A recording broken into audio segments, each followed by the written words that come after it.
Welcome back. In this video, we will go over the anatomy of the ulna and the radius. This right here is the ulna. It has two ends. This is the proximal end, which looks like a U from ulna, and this is the distal end. This right here is the radius. The radius has a proximal end right here, and this is the distal end.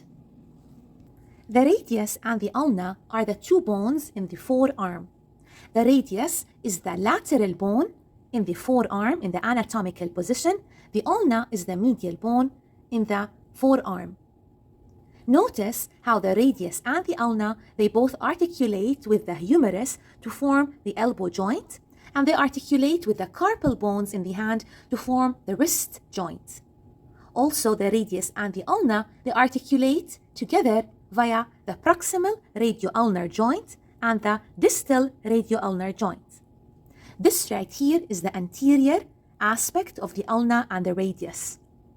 This is the lateral aspect, and this is the medial aspect. Moving to the posterior aspect, right here, this is the ulna and this is the radius. Let's first start with the structures on the ulna. This is the proximal end of the ulna that articulates with the humerus and with the radius. This right here is the olecranon. This U-shaped notch is the trochlear notch. This right here is the coronoid process. On the side, this right here is the radial notch. Keep in mind that this is the ulna. This is the radial notch on the ulna because it articulates with the head of the radius. So as you can see here, that is the radius in the radial notch on the ulna. Right here. So let's repeat the structures one more time. This right here is the olecranon. The olecranon articulates with the olecranon fossa on the humerus like this. The U-shaped structure is the trochlear notch, which articulates with the trochlea right here. And this is the coronoid process, which articulates with the coronoid fossa, the bigger fossa, on the humerus. And by this, you can see how the ulna and the humerus articulate. The shaft of the ulna right here.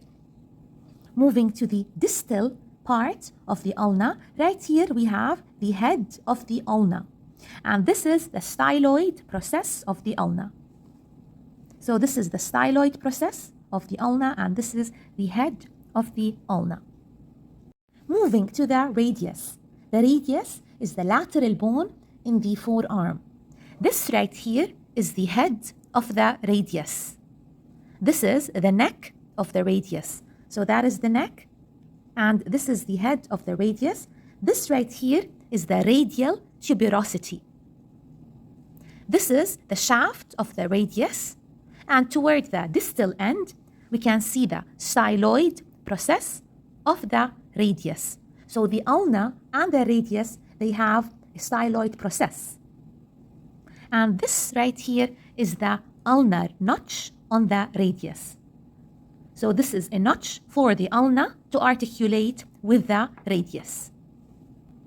As you can see right here, the ulna and the radius articulate together via the distal radio-ulnar joint, and this is the proximal radio-ulnar joint.